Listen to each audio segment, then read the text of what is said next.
Assalamualaikum warahmatullahi wabarakatuh. Pada kesempatan kali ini, kami akan menjelaskan tentang Marine Pollution Convention. Saya Gifari Fetrian dan kawan saya Syauki Mawan. Marine Pollution Convention merupakan regulasi yang mengatur pencegahan terhadap maritime pollution.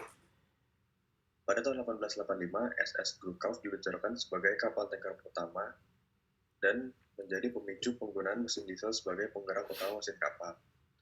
Lalu setelahnya muncul fenomena pencemaran kapal laut. Pada tahun 1954, diadakan Oil Pollution Convention oleh Organisasi Inggris Raya untuk mencegah pembuangan campuran minyak dan pengoperasian kapal tanker.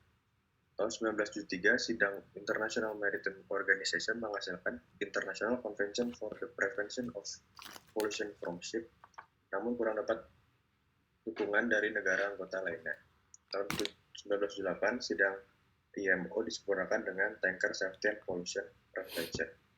Pada 1983, kedua regulasi tersebut dikombinasi sehingga menjadi MARPOL 7378 yang berlaku sampai sekarang.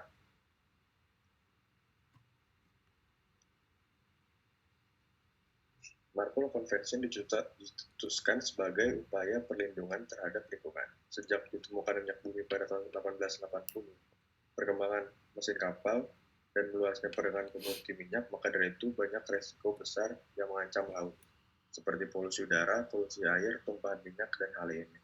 MARPOL Convention tidak hanya memperlakukan regulasi untuk kapal-kapal, namun semua bangunan yang mengapung, melayang, dan tertanam di laut. Untuk mendukung tujuan secara efektif, MARPOL Convention dibuat MARPOL Consolidated Edition tahun 1997 yang dibagi dalam 3 kategori. Peraturan untuk mencegah terjadinya pencemaran, peraturan untuk menanggulangi pencemaran yang terjadi, dan peraturan untuk melaksanakan peraturan yang di atas.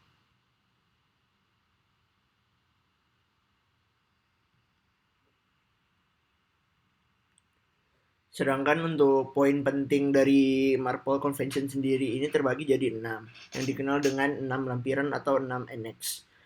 Berdasarkan 6 lampiran ini dikategorikan berdasarkan jenis polusi yang ditangani.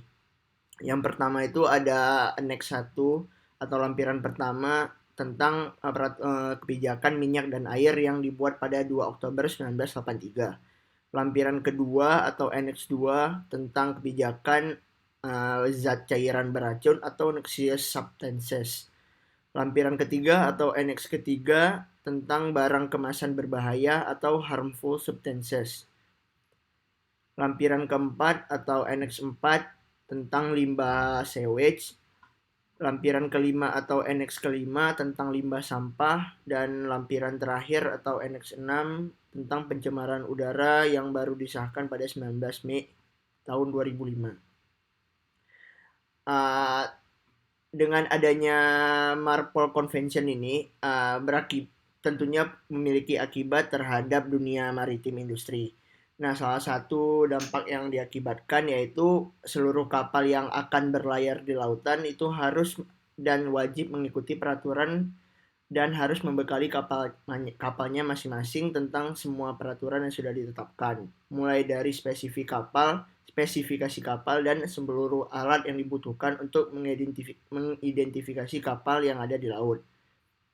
Selain itu, dengan adanya MARPOL Convention sendiri membuat biaya perjalanan kapal dan biaya yang akan dikeluarkan untuk setiap pemilik kapal yang disewakan kepada para penyewa kapal akan lebih besar nantinya.